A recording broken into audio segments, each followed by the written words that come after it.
ہادیو رہنما ہمارے علماء، ہو کبھی درپیش جو کوئی مسئلہ، پوچھ لے حاضر ہو ہم ان کی بارگاہ۔ الحمد للہ رب العالمین والصلاة والسلام علی خاتم النبیین، اما بعد فاعوذ باللہ من الشیطان الرجیم، بسم اللہ الرحمن الرحیم۔ الصلاة والسلام علیک یا رسول اللہ وعلی آلک واصحابک یا حبیب اللہ، الصلاة والسلام علیک یا نبی اللہ وعلی آلک واصحابک یا نور اللہ۔ مدنی چینل کے ناظرین، پروگرام دارالافتاء اہل سنت میں آپ کو خوش آمدید کہتے ہیں۔ اللہ رب العالمین ہم سب کو دین اسلام کے احکامات سیکھ کر سمجھ کر ان پر عمل پیرا ہونے کی توفیق عطا فرمائے۔ ہمارے پیارے رسول صلی اللہ علیہ وآلہ وسلم کا فرمان عظمت علی شان، ان اول الناس بی یوم القیامہ اکثرہم علی صلاۃ، آپ نے ارشاد فرمایا کہ قیامت کے دن میرے سب سے زیادہ قریب ترین وہ ہوں گے جو مجھ پر کثرت سے درود پڑھتے ہوں۔ سبحان اللہ۔ آج دنیا میں کثرت کے ساتھ اپنے پیارے نبی صلی اللہ علیہ وآلہ وسلم کو درود و سلام پڑھ کر یاد کیجئے تو انشاءاللہ قیامت کے دن قرب مصطفیٰ صلی اللہ علیہ وسلم بھی نصیب ہوگا، دیدار مصطفیٰ بھی نصیب ہوگا، اور اللہ کی رحمت سے شفاعت مصطفیٰ صلی اللہ علیہ وسلم کے بھی حقدار بنیں گے۔ اللہ عمل کی توفیق دے۔ صلو علی الحبیب صلی اللہ تعالی علی محمد صلی اللہ علیہ وآلہ وسلم۔ آج کے ہمارے مہمان اور مجیب مفتی محمد حسان رضا عطاری صاحب ہیں، ان کو خوش آمدید کہتے ہیں۔ جزاک اللہ۔ کیسے مزاج؟ الحمدللہ۔ ہمارے پاس کچھ ویڈیو سوالات ہیں، تو بڑھتے ہیں بلا تمہید ہم اپنے ان سوالات کی طرف اور دیکھتے ہیں ہمارے ناظرین کیا پوچھنا چاہتے ہیں۔ میرا نام محمد فیضان۔ میرا مفتی صاحب سے سوال یہ ہے کہ جس کے ہاتھ پیر کٹے ہوئے ہوں اور چہرے وغیرہ پہ زخم ہو تو وہ وضو کیسے کرے گا؟ ہاتھ پیر کٹے ہوئے یعنی اعضائے وضو اگر کسی کے کٹے ہوئے ہوتے ہیں، جی، کسی کی ٹانگ نہیں ہے، کسی کا، تو اس کے لیے وہ معاف ہو جاتے ہیں، سلسلہ یہ کیا ہے؟ اصل میں یہ ویسے تو صورت بہت مشکل ہوتی ہے، لیکن دارالافتاء اہل سنت کا ایک فتویٰ ہے کہ اگر کسی کے ہاتھ اور پیر کٹے ہوئے ہوں اور چہرے پر زخم ہو، جیسا کہ سوال ہم سے کیا گیا تھا تو اس میں پاؤں کا نہیں تھا، ہاتھوں کا تھا اور چہرے کا تھا، تو اب وہ وضو کیسے کرے؟ تو اس کے جواب میں یہ ہے کہ جس شخص کے ہاتھ پاؤں اس طرح کٹے ہوئے ہوں کہ کوہنی اور ٹخنا اعضائے وضو میں سے کچھ بھی باقی نہ رہے اور چہرے پر زخم ہو، اس کے لیے بھی شریعت نے آسانی اور رخصت کی صورت یہ نکالی ہے کہ وہ بغیر وضو اور تیمم کے نماز پڑھ لے۔ اس پر طہارت کا حصول لازم نہیں، لہذا جب تک طہارت ممکن نہ ہو، یعنی چہرے پر زخم ہو، طہارت کے بغیر نماز ادا کرے، نماز اس کی ہو جائے گی۔ اگر ایسی صورتحال ہے کہ واقعی اس کے ہاتھ پاؤں کٹے ہوئے ہیں اور چہرہ اس کا زخمی ہے، تو اس صورت میں اس کے اوپر سے طہارت ساقط ہو جائے گی، سر کا مسح بھی اس کے اوپر لازم نہیں رہے گا۔ لیکن ہمیشہ کوشش یہ کرنی چاہیے، صورت مشکل مطلب، جی ہاں، وہ کوشش یہ کرنی چاہیے کہ سوالات وہ کریں کہ جو آپ کو پیش آئیں، کیونکہ عام طور پہ ایسا ہوتا نہیں ہے کہ کوئی دونوں ہاتھ بھی اس کے کٹے ہوئے ہیں، دونوں پاؤں بھی اس کے کٹے ہوئے ہیں، چہرے پر بھی اس کے زخم ہیں، اور پھر اس کے بعد وہ سوال بھی اس طرح کا کر رہا ہے۔ تو بہرحال اگر صورتحال پیش آتی ہے تو یہ میں نے فتویٰ آپ کو عرض کر دیا ہے، ورنہ ایسا عام طور پہ ہوتا نہیں ہے۔ جی مزید سوال۔ مفتی صاحب سے میرا سوال یہ ہے، کرسی پر بیٹھ کر نماز پڑھنے والا اگر رکوع بھول گیا، سجدے میں چلا گیا، کیا اس کی نماز ہو جائے گی؟ شرعی رہنمائی فرما دیجیے۔ کرسی پر بیٹھنے والا، ظاہر ہے اس نے اشارے سے کرنا ہے، تو اس کا تعین کیسے ہوگا کہ یہ رکوع کیا، یہ سجدہ؟ اب اس کی نیت پر ڈیپینڈ کرتا ہے نا، وہ یہی ذہن بنا کے گیا کہ میں سجدے میں جا رہا ہوں، رکوع کرنا وہ بھول گیا ہے، تو اس صورت میں اس کو لوٹ کر آنا ہوگا، رکوع کرنا ہوگا اور پھر دوبارہ اس کو سجدہ کرنا ہوگا۔ رکوع اور سجدے میں فرق عام طور پر بیٹھ کر جو ہوتا ہے، بیٹھ کر جو نماز پڑھی جاتی ہے، کرسی پہ جو بیٹھ کے نماز پڑھ رہا ہے تو یہ چونکہ اشارے کے ساتھ نماز پڑھنا ہے، یہ بیٹھ کر حقیقتاً نماز پڑھنا نہیں ہے، اشارے کے ساتھ نماز پڑھنا ہوتا ہے۔ تو اس میں جو رکوع اور سجدے کے درمیان فرق کیا جاتا ہے وہ تھوڑا سا یہ فرق ہوتا ہے کہ رکوع میں کم جھکیں گے اور سجدے میں اس کے مقابلے میں زیادہ اشارہ کرتے ہوئے اپنے سر کو جھکانا ہے۔ تو یوں آپ کا سجدہ ادا ہوگا، تو آپ ڈائریکٹ اسی نیت سے اپنے سر کو زیادہ آپ نے جھکا دیا ہے کہ سجدہ ادا کر رہے ہیں تو ظاہر ہے کہ پھر اس صورت میں رکوع آپ کا نہیں ہوا، لوٹ کر واپس آنا ہوگا، رکوع کے لیے اشارہ کرنا ہوگا، پھر اس کے بعد دوبارہ سیدھا ہو کے آپ کو سجدے کے لیے کچھ آگے کی طرف اشارہ کرنا ہوگا۔ اور ویسے بھی رکوع سے زیادہ جھکنا سجدے کے لیے زیادہ جھکنا ہوگا، جی بالکل ضروری ہے، اس کی ضروری ہے، ورنہ جی، ادا ہی نہیں ادا ہوگا۔ ہی نہیں ہوگا وہ۔ ٹھیک ہے، لیکن یہ اشارہ جب کرنا ہے، اب جیسے اتنا جھکا ہے، یا ویسے بیسک تو سر کو ہی جھکانا ہوتا ہے نا، اس کو اشارہ جو ہے وہ سر کا اشارہ ہے، تو یہ اس کی نیت دیکھی جائے گی کہ اب یہ سجدے کے لیے جھکا تھا یا کس کام کے لیے جھکا تھا؟ ظاہر ہے کہ دیکھیں جو کنڈیشن یہ بتا رہے ہیں، خود ہی بتا رہے ہیں کہ سجدے میں چلے گئے، تو اس کا مطلب یہ ہوا کہ یہ سجدے کے لیے زیادہ جھکا۔ سجدے کے لیے زیادہ جھک گئے ہیں، تو اور ذہن یہی ہوگا کہ سجدے کے اندر جا رہے ہیں، تو اسی لیے یہ کہہ رہے ہیں کہ رکوع چھوٹ گیا، ورنہ اس میں یہی ہوگا کہ تھوڑا سا اگر زیادہ یوں جھک گئے اور تھوڑا سا اس سے زیادہ جھکتے ہیں، اشارہ کرتے ہیں سر کے ذریعے، تو یہ پھر سجدہ ادا ہو جائے گا، رکوع کے اندر وہ رکوع ہو جائے گا۔ لیکن اب یہ صورتحال جو بتا رہے ہیں، اس کا مطلب یہ ہے کہ خود یہ سجدے کی کیفیت کے اندر گئے ہیں اور رکوع ان کے مطابق یہ چھوٹ گیا ہے، تو رکوع چھوٹا ہے تو پھر لوٹ کے دوبارہ آنا پڑے گا، رکوع کرنا پڑے گا، اور پھر اس کے بعد یہ سجدہ صاحب وغیرہ بھی کریں گے، یہ کیا بالکل کریں گے، یہ جو اس طرح بولتے ہیں، صحیح۔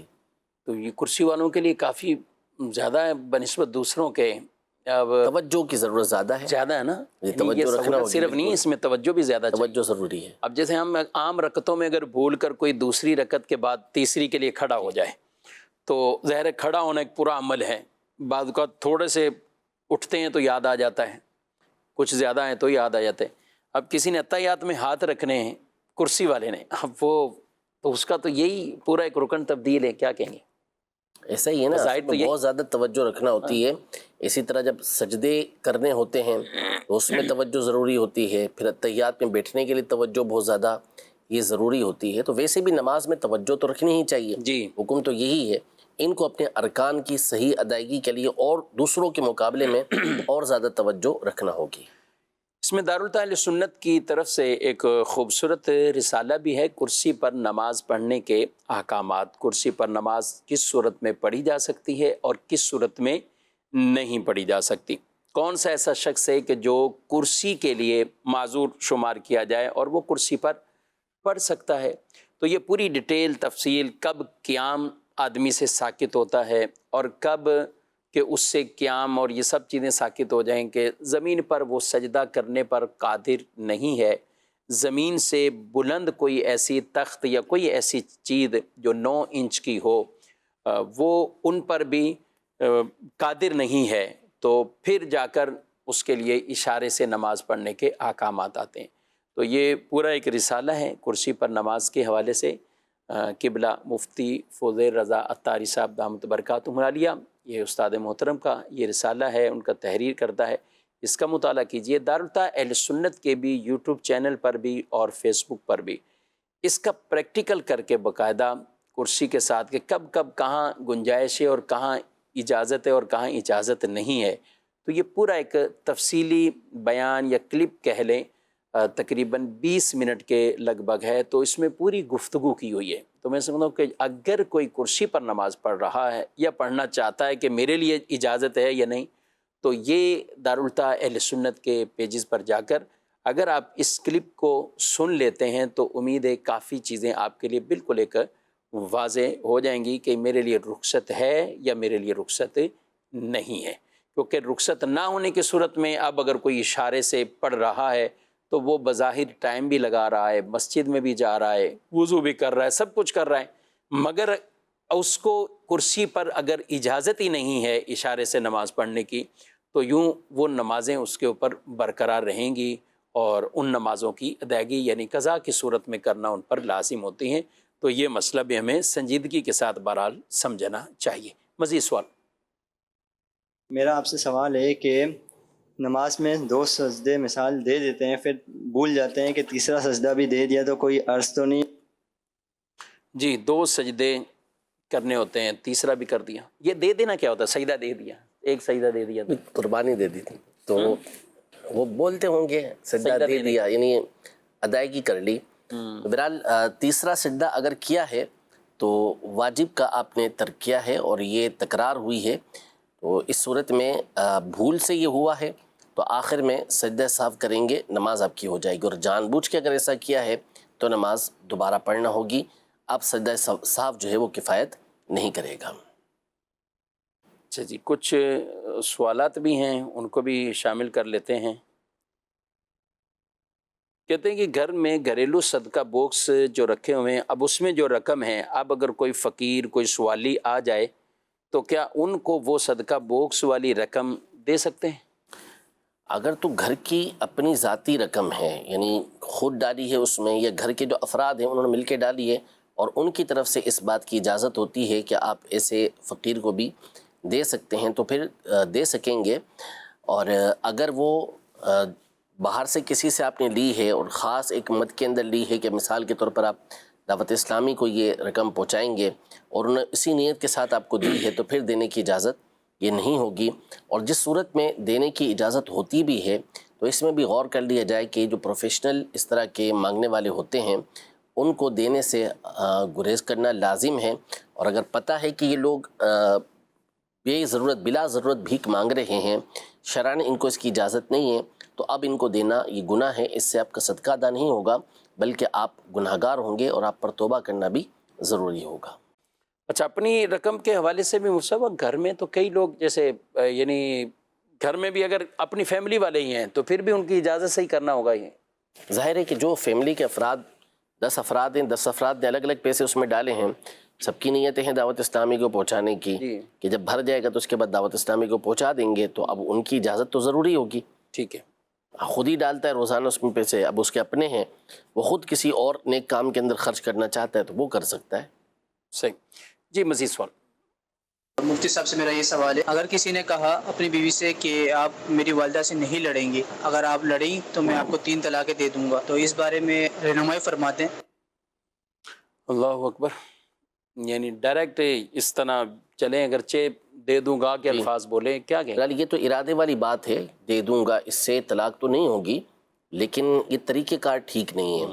لڑنا یہ الگ برائی ہے، خرابی ہے کہ ساس کے ساتھ جھگڑا کرنا یا ساس کا بہو کے ساتھ جھگڑا کرنا، یہ خرابیاں اپنی جگہ پر ہیں اور یہ ہونا نہیں چاہیے کسی بھی طرح، لیکن بہرحال اس کے اوپر اس طرح کے جملے کہنا یہ بالکل درست نہیں ہے۔ بعض لوگوں کی عادت ہوتی ہے کہ بات بات پر اس طرح کے جملے، طلاق کے الفاظ منہ سے نکالتے ہیں، تو اس سے گریز لازمی ہے، کیونکہ ایسے افراد کے بارے میں بہرحال تجربہ یہی ہے کہ جن کے منہ سے بار بار اس طرح کے الفاظ نکلتے ہیں تو بسا اوقات واضح طور پر طلاق ان کے منہ سے نکل جاتی ہے اور طلاق پڑ بھی جاتی ہے۔ اس لیے یہ الفاظ کبھی بھی اپنی زبان سے نہ نکالیں، کچھ اور بات کر لیں جو طریقہ کار ہے، شریعت کی حدود کے اندر رہ کے اس پر آپ گفتگو کریں، لیکن بہرحال یہ الفاظ اپنی زبان سے نہ نکالیں۔ اب جو آپ بتا رہے ہیں، یہ الفاظ جو آپ نے بولے ہیں، اس کے مطابق تو بہرحال طلاق نہیں پڑے گی۔ اب باقی جو اس کی حقیقت ہے اور اس کی تفصیل ہے، وہ تو ظاہر ہے کہ جب آپ کسی مفتی اسلام کے سامنے بیٹھ کر انہیں بتائیں گے، وہ آپ سے سوالات کریں گے، اس کے بعد کوئی کنفرم جواب آپ کو دیا جا سکے گا۔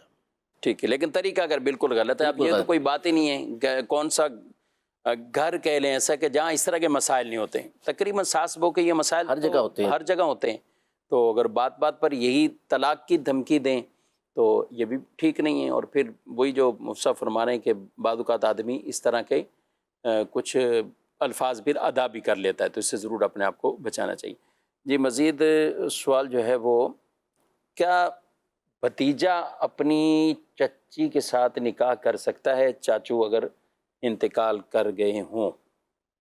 جی، اگر تو چچا کا انتقال ہو گیا اور عدت پوری ہو چکی ہے چچی کی اور کوئی اور رشتہ نہیں ہے، مثال کے طور پہ بعض اوقات خالہ ہی ہوتی ہے چچی، جی، تو اگر کوئی اور ایسا رشتہ نہیں ہے جس کی وجہ سے ممانعت ہو تو چچی یہ اس سے نکاح ہو سکتا ہے۔ چچا کے انتقال کے بعد، عدت گزرنے کے بعد، ممانعت کی کوئی اور وجہ نہیں ہے، منع ہونے کی کوئی اور وجہ نہیں ہے، تو اس صورت میں اس سے نکاح یہ ہو سکتا ہے۔ یہی حکم ممانی کا بھی ہے؟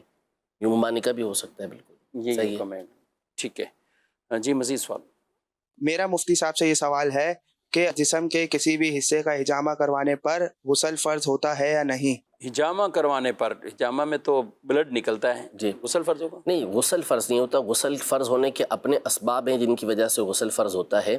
حجامہ میں اگر تو خون اتنا نکلا کہ جو باہر آ جائے، جیسے حجامے کی مختلف صورتیں پرانی کتابوں کے اندر لکھی ہوئی ہیں کہ بعض اوقات چھوٹی جونک کے ذریعے طریقہ کار ہوتا تھا، اس میں بہتا خون باہر نہیں آتا تھا، لیکن ابھی اگر ایسا طریقہ کار ہے کہ جس کی وجہ سے خون باہر آ جاتا ہے اور اتنا باہر نکلتا ہے کہ جو بہنے کی صلاحیت رکھتا ہے، تو اس صورت میں وضو تو بہرحال ٹوٹ جائے گا، لیکن غسل اس سے فرض نہیں ہوتا۔ ٹھیک ہے جی، مزید محمد ارشد بات کر رہا ہوں چکوال سے۔ میرا کوشچن یہ ہے کہ ہم نماز پڑھنے کے بعد سجدہ شکر کئی دفعہ کرتے ہیں اور یا کوئی دعا مانگتے ہیں، تو کیا یہ کرنا شرعن جائز ہے؟ اچھا، سجدہ شکر نماز کے بعد کرتا ہے۔ اچھا، اس سے پہلے وہ بات کہ اگر حجامہ میں غسل تو نہیں ہے، وضو وغیرہ ٹوٹے گا؟ وضو کی میں نے عرض کی نا کہ اگر تو خون بہتا ہوا نکلا ہے اس میں سے، تو اس صورت میں وضو ٹوٹ جائے گا، وضو دوبارہ کرنا ہوگا۔ اچھا، اور ظاہر جب نکلے گا، اگر واقعی اس طرح کی کیا کیفیت ہوتی ہے اس طرح کے مریض کے ساتھ، یہ زخموں والا ہوتا ہے؟ ہوتا ہے بالکل، زخمیں الگ الگ ہوتی ہیں اس کی صورتیں، خون نکالا بھی جاتا ہے، سک کیا جاتا ہے، اور اب تو بہت زیادہ اس کے اندر جو ہے وہ خون نکالا جاتا ہے، تو اس وجہ سے وضو تو اس سے ٹوٹ جائے گا۔ جو کنڈیشن ہوتی ہے اس میں وہ بحر شریعت اور فتاوی رضویہ شریف میں اور دیگر کتابوں میں وہ جو طریقہ پرانے لفظوں میں لکھا ہے کہ چونک ہوتی تھی، یعنی چچڑی جس کو بولتے ہیں، اور وہ اس کو لگاتے تھے تو وہ خون چوستی تھی۔ اب وہ خون چوسنے کی مقداریں الگ الگ ہوتی تھیں، کتنی تو بڑی ہوتی تھی تو وہ زیادہ چوستی تھی تو اس سے وضو ٹوٹنے کا حکم لکھا ہے، چھوٹی ہوتی تو وہ کم چوستی تھی، اس سے وضو نہ ٹوٹنے کا لکھا ہے۔ اور اصل یہی ہے کہ بہتا ہوا خون جو ہے وہ، یعنی خون نکلا اور ایسے مقام پر بہہ جائے کہ جس کا دھونا غسل یا وضو میں فرض ہے، تو پھر احناف کے نزدیک وضو ٹوٹ جاتا ہے۔ تو اگر خون اس طرح نکل رہا ہے اس میں سے حجامہ کی وجہ سے جو بہتا ہوا ہے، تو اس سے آپ کا وضو ٹوٹ جائے گا۔ ٹھیک ہے، یہ چکوال سے ہمارے بھائی جو پوچھ رہے ہیں سجدہ شکر کرنا نمازوں کے بعد اور سجدے میں دعا کرنا، کیا کہتے ہیں؟ سجدہ شکر کرنا بالکل اچھی بات ہے، نبی پاک صلی اللہ تعالیٰ علیہ وآلہ وسلم سے بھی اس کا ثبوت ہے۔ تو نمازوں کے بعد عام طور پہ لوگ سجدے میں چلے جاتے ہیں، تو سجدہ کرنا ٹھیک ہے، کر سکتے ہیں، لیکن شکر کی نیت ہونی چاہیے۔ بعض لوگ سجدہ بے سبب کرتے ہیں، کوئی وجہ نہیں ہوتی، ایسے ہی چلے جاتے ہیں، تو اور اس میں پھر وہ ہاتھ جو ہے وہ پھیلا کر اللہ کی بارگاہ میں دعا مانگ رہے ہوتے ہیں۔ حرج نہیں ہے، لیکن نیت کر لیں کہ اللہ تبارک و تعالیٰ دعا کی توفیق عطا فرما رہا ہے، تو میں سجدے میں جا کے اللہ پاک سے دعا مانگ رہا ہوں، تو کوئی سبب ہونا چاہیے، شکر کے ادا کرنے کی نیت کر لے کہ اللہ پاک نے نیکی کی توفیق دی ہے، نماز پڑھنے کی توفیق دی ہے، تو میں یہ سجدہ کر رہا ہوں، تو یوں سجدہ بے سبب نہیں رہے گا، کوئی نہ کوئی اس کا سبب بن جائے گا۔ یعنی اس کے پیچھے بھی کچھ شکرانے والی کوئی بات ہو یا نیت ہو اس کی، کوئی نہ کوئی اس کی شکرانے۔ ٹھیک ہے، کچھ ایس ایم ایس ہیں شامل کرتے ہیں۔ ایک سوال ہے صاحب، کہتے ہیں کہ اسلامی بہنوں کی خواہش ہوتی کہ کسی عالم دین سے نکاح ہو مگر کوئی قابل اعتماد نہ ملے اور عام لڑکے سے شادی کرنے کے لیے دل نہ مانے، کہ عام گھرانوں میں شادی کر لینے سے شرعی احکامات کے حوالے سے آزمائش کا سامنا بھی ہوتا ہے، کیا سمجھائیں گے آپ؟ اچھی خواہش ہے کہ نکاح جو ہے وہ اچھے نیک گھرانے کے اندر ہونا چاہیے، لڑکا عالم ہو تو بہت اچھی بات ہے، لیکن حالات کو دیکھنا چاہیے، ٹھیک، جو ابھی زمانہ ہے اس کو دیکھنا چاہیے کہ اصل میں ہر مقام پر اس طرح کے افراد کا مل جانا، یعنی لڑکے کو اپنی پسند کی اس طرح کی لڑکی، نیک لڑکی مل جانا، یعنی عالمہ مل جانا، فاضلہ مل جانا، یہ مشکل کام ہوتا ہے۔ اسی طرح لڑکی کے لیے کوئی عالم فاضل مل جائے، یہ تھوڑا مشکل کام ہوتا ہے، ہر مقام پہ اس طرح ہو نہیں پاتا، تو اس لیے جو بیسک چیزیں ہیں وہ دیکھنی چاہیے کہ وہ سنی صحیح العقیدہ ہے، اور پھر یہ کہ نمازی ہے، اور اپنا اس کماتا ٹھیک ہے، گھر کے اندر اس کو کوئی پریشانی نہیں ہوگی، فرائض کی ادائیگی سے اس کو نہیں روکا جائے گا، تو ان چیزوں کو یہ دیکھ لے۔ باقی اگر اس طرز پر جائیں گے کہ وہ اس طرح کا نہیں ملا، اس طرح کا ملے تو پھر بیٹھے رہیں گے ساری زندگی۔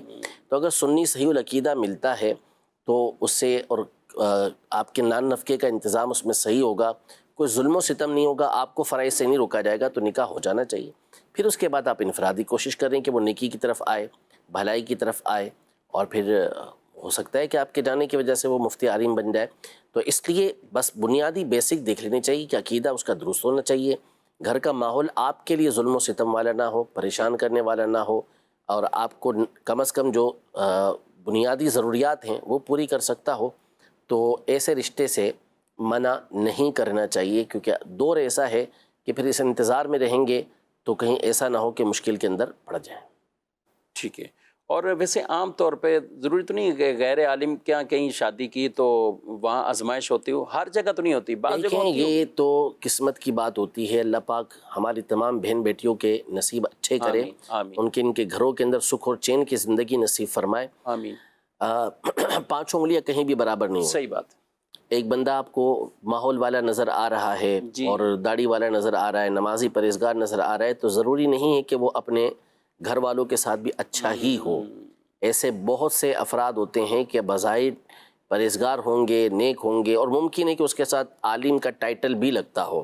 آپ کئی مدرسے سے پڑھ چکا ہے ٹائٹل بھی نہیں، ٹھیک ہے پڑھا ہو، باقاعدہ اس نے درس نظامی کیا ہوا ہو، بھلے مدنی اس کے نام کے ساتھ لگا ہوا ہو، لیکن ضروری نہیں ہے کہ اپنے گھر والوں کے ساتھ بھی وہ اچھا ہی ہو. دریا ہوتا ہے، امیر علیہ سنت فرماتے ہیں کہ دریا کے اندر مچھلیاں ہوتی ہیں تو دریائے سانپ بھی اس کے اندر موجود ہوتا ہے. تو کوئی کسی طرح کا بھی نکل سکتا ہے. بعض اوقات اچھے بھلے لوگ ہوتے ہیں، یعنی ان سے ہم بات چیت کریں، ان کے اخلاق، ان کے طرز، ان کے طریقہ کار، ہم ان سے رہنمائی لیں، ہم ان سے باتیں سیکھیں. لیکن جب گھر کے اندر وہ جاتے ہیں تو ان کا انداز ہی جدا گانا ہوتا ہے. اسی لیے تو نبی پاک صلی اللہ تعالیٰ علیہ وآلہ وسلم نے ارشاد فرمایا نا کہ تم میں سے بہتر شخص وہ ہے کہ جو اپنے گھر والوں کے ساتھ بہتر ہے، اور تم میں سب سے بہتر اپنے گھر والوں کے ساتھ میں ہوں. سبحان اللہ. سب سے اچھا سلوک گھر والوں کے ساتھ کرنے والا میں ہوں. تو اس لیے بہرحال خواتین کو، عورتوں کو، اسلامی بہنوں کو تو یہی چاہیے کہ جو جتنی تفتیش و تحقیق ان کے گھر والوں کو کرنی چاہیے وہ کر لیں، اور ان بنیادی چیزوں کو دیکھ لیں، پھر اللہ تبارک و تعالیٰ پر توکل کریں. سستی کاہری بہرحال اس میں نہ کریں. بعض اوقات کوئی تفتیش نہیں کرتے، کوئی معلومات نہیں لیتے، اور پھر بیٹی کو دے دیتے ہیں، بہن کو دے دیتے ہیں، اس کے بعد پھر روتے ہیں.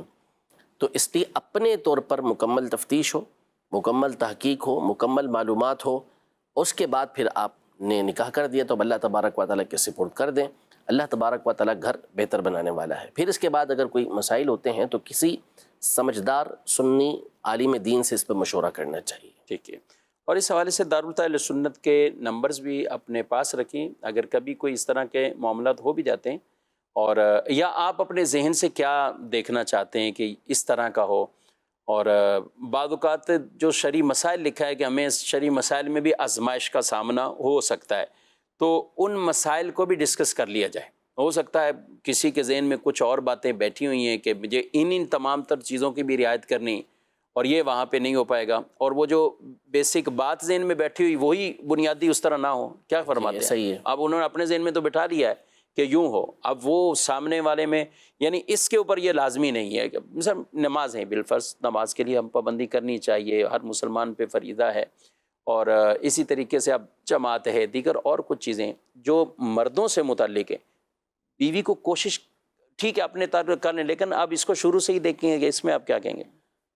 اس میں دیکھیں اگر تو بہتر تو یہی ہے کہ نمازی اگر ملتے ہیں تو زیادہ اچھا ہے، لیکن اگر سب کچھ بالفرض دیکھ لیا، لیکن اب اگر اپنے باوجود بھی ترک کی طرف کوئی جاتا ہے، خود ترک کرتا ہے، جی تو آپ یہ سمجھ رہے ہیں کہ یہ میرا یہاں پہ رہنا یا میرے لیے یہ نہیں مسائل تو ایسا تو نہیں ہونا چاہیے. بہرحال اس میں طریقہ کار یہی ہے کہ حکمت عملی کے ساتھ، پیار کے ساتھ، محبت کے ساتھ اسے اس طرف مائل کریں. یہ جو جذباتی بعض اوقات مرد ہوتے ہیں اور بعض اوقات جذباتی عورتیں ہوتی ہیں، اور وہ چاہتی ہیں کہ یک مشت اسے ولایت کے درجے پر پہنچا دیں، اس کو متقی پرہیزگار بنا دیں، تو ایسا نہیں ہوتا.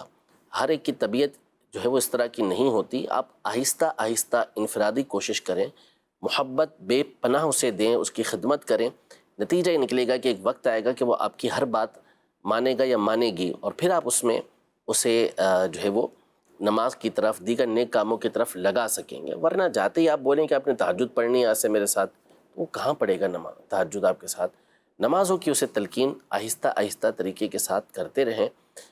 کوشش تو یہی کریں کہ کسی طریقے سے جیسے امیر علیہ سنت کے بیانات ہیں وہ اس کو سنا دیں، کوئی ایسے طریقے سے سنائیں کہ اس کو لگے نا کہ وہ آپ اس کو سنا رہے ہیں. تو امید ہے کہ ان کی زبان سے جو کلمات نکلیں گے ممکن ہے کہ اس کو نماز کی طرف وہ مائل کر دیں. مزید سوال یہ معلوم کرنا چاہتا ہوں، یہ جو سفر کے اندر جو ہے نماز کا، سفر میں جو دو رکعت صرف پڑھتے ہیں، تو جب فجر کے لیے کیا مطلب وہ ہے کہ فجر میں جو نا 2 رکعت پڑھی جائیں گی جماعت کے ساتھ، یا سنتیں ہی پڑھنی پڑیں گی؟ جی، ان کو لگ رہا ہے کہ یعنی فجر کی صرف سنتوں کا ہے، تو سفر میں جو قصر ہے تو کیا سنتیں بالکل یا معاف ہو جاتی ہیں یا کیا ہیں؟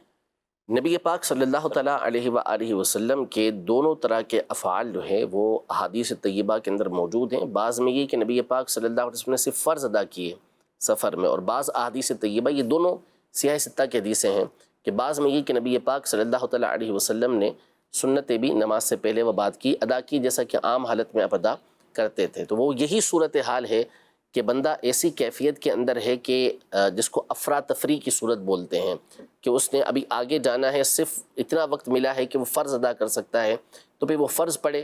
اگر سنتیں پڑھنے لگے گا تو بس نکل جائے گی، ٹرین اس کی نکل جائے گی، فلائٹ اس کی مس ہو جائے گی، تو پھر اس صورت میں وہ فرض ادا کر لے. لیکن اگر اطمینان کی صورتحال ہے، کوئی اس کو افراتفری نہیں ہے، قرار پکڑے ہوئے بالکل آرام سے بیٹھا ہوا ہے، بیٹھ کے چائے پی رہا ہے، اخبار پڑھ رہا ہے، کتاب پڑھ رہا ہے، بات چیت کر رہا ہے، اب صرف اور صرف چھوڑنی ہے تو اس کو سنتیں چھوڑنی ہے، تو ایسا نہیں. نبی پاک صلی اللہ تعالیٰ علیہ وآلہ وسلم نے سفر میں سنتیں بھی ادا کی ہیں.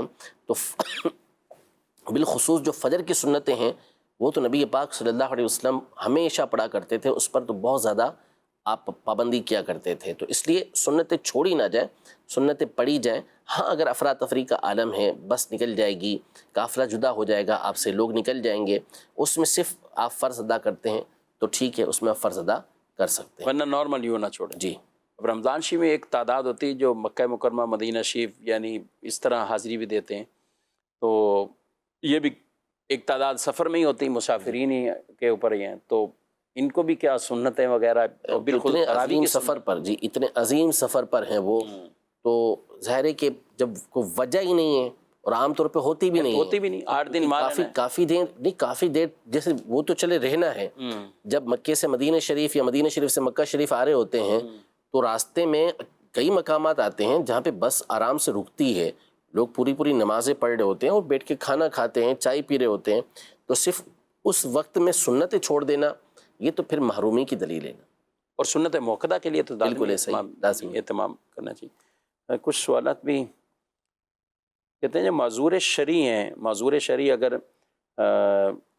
جس وجہ سے معذور شرعی کہلاتا ہے وہ عذر وغیرہ کوئی بھی نہ پایا گیا وضو کرنے میں، تو وقت کے ساتھ کیا وضو؟ دیکھیں اگر ایک دفعہ وہ معذور شرعی ثابت ہو گیا، ظہر سے عصر تک مثال کے طور پر اس کا وضو برقرار ہی نہ رہا، وہ ایک مخصوص جو اس کو مرض تھا اس کی وجہ سے وضو اس کا ٹوٹتا رہا، تو اب وہ معذور شرعی ہو گیا. اب جیسے ہی عصر کا وقت شروع ہوگا تو اس کا وضو ٹوٹے گا، اب دوبارہ اسے وضو کرنا پڑے گا. عصر سے مغرب تک جتنا چاہے وہ اس وضو کے ذریعے وہ عبادتیں کر سکتا ہے جن کے لیے وضو ضروری تھا. عصر اور مغرب کے درمیان کا جو وقت ہے اس میں کم از کم وہ عذر ایک مرتبہ ہو. ٹھیک، مثال کے طور پہ کسی کو خون نکل رہا ہے مسلسل، تو ایک مرتبہ یہ عذر اس کا پایا جانا ضروری ہے. اب اس سے اس کا وضو نہیں ٹوٹے گا. مغرب کا جیسے ہی وقت آئے گا اس کا وضو ٹوٹ جائے گا، دوبارہ اس نے وضو کرنا ہوگا. مغرب سے عشاء تک اس کو جو چاہے وہ نمازیں اس میں ادا کر سکتا ہے. اب اس درمیان میں کم از کم ایک مرتبہ یہ عذر پایا جانا ضروری ہے، اس وجہ سے یہ معذور رہے گا. اگر پورا وقت ایسے گزر گیا دو نمازوں کے درمیان کا کہ جس میں یہ عذر نہ پایا گیا تو اس صورت میں وہ شرعی معذور نہیں رہے گا. اچھا، اب لیکن وہ وجہ کہ وہ وقت کے گزرنے سے پھر نماز اس کو اگلے وقت میں یعنی مغرب کے بعد اس کے یہ پورے ٹائم میں کوئی بھی وضو ٹوٹنے والا عمل نہیں پایا گیا، نہ شرعی معذور والا نہ کوئی دوسرا کوئی کہ جس سے وضو ٹوٹے. جی اب مغرب کا وقت گزر گیا، ختم ہو گیا، اب یہ شرعی معذور سے تو نکل جائے گا لیکن وہ وضو برقرار ہے اگلی نماز کے لیے، یعنی اب شرعی معذور نہ رہا وہ. ہاں وضو تو برقرار رہے گا، وضو تو اس کا رہے گا اس صورت میں کیونکہ وہ عذر نہیں پائے گا، عذر ہی نہیں پایا گیا، وضو ٹوٹنے والا کوئی عمل ہی نہیں پایا گیا. جی مزید سوال. ٹنڈو جان محمد سے محمد شاہد اختاری. مفتی صاحب سے سوال ہے کہ جنازہ لے کر جاتے ہیں کلمہ وغیرہ پڑھتے ہیں، یہ جائز ہے یا نہیں؟ جی نماز جنازہ سے جاتے ہوئے کلمہ شریف کچھ کلام بھی پڑھتے ہیں، جی کیا کہیں؟ بالکل جائز ہے. علامہ عبدالغنی نابلسی رحمۃ اللہ تعالی علیہ نے اس کے اوپر بڑی تفصیل کے ساتھ گفتگو کی ہے. اصل یہ تھا کہ پہلے دور کے اندر لوگ تفکر کرتے تھے، غور و فکر کرتے تھے آخرت کے معاملے کے اندر، اور اپنی موت کو وہ یاد کرتے تھے، تو اس لیے اس وقت خاموش رہنا یہ بہتر تھا. لیکن پھر اس کے بعد جب لوگ دنیاوی معاملات کے اندر پڑھنے لگے، ایک دوسرے سے گفتگو کرنے لگے اور غفلت طاری ہونے لگی، تو پھر علماء نے اس بات کی اجازت دی کہ اب جنازے کے آگے وہ کلمہ پڑھ سکتے ہیں، کیونکہ اب آپ خود دیکھ لیں کہ بالفرض ہمارا دور ہے، اس میں کلمہ نہیں پڑھیں گے تو نتیجہ ہر ایک کے پاس موبائل ہوگا اور کسی نہ کسی وہ کام کے اندر اس میں لگے ہوئے ہوں گے یا پھر آپس میں گفتگو کر رہے ہوں گے. تو اس سے بہتر یہ ہے کہ بندہ کلمہ طیبہ پڑھے، اور بلند آواز سے اس لیے پڑھتے ہیں تاکہ دوسرے بھی اس کے ساتھ اس کے اندر شامل ہو جائیں اور دنیاوی معاملات سے اخروی معاملات کی طرف بالخصوص اس موقع کے اوپر یہ منتقل ہو جائیں. ٹھیک ہے. اور قبرستان میں بھی کچھ نہ کچھ ورد وظیفے یہ کچھ پڑھتے رہنا چاہیے، ورنہ نارمل ایسا ہوتا ہے تدفین کے دوران کچھ لوگ تو تدفین میں ہیں اور بقیہ اپنے الگ الگ کچھ کھڑے ہو کر مختلف طرح کی باتیں اور دنیاوی باتیں جن کا قبر و آخرت شریعت اس سے کوئی تعلق نہیں بلکہ دنیاوی باتوں میں وہ مشغول ہو جاتے ہیں. تو ایسا بھی نہیں ہونا چاہیے، ان چیزوں پہ خیال رکھنا چاہیے. ناظرین کرام، پروگرام کا وقت اپنے اختتام کو پہنچا ہے، آپ سے اجازت چاہتے ہیں. فی امان اللہ. ہادی و رہنما ہمارے علماء، ہو کبھی درپیش جو کوئی مسئلہ، پوچھ لے حاضر ہو ہم ان کی بارگاہ.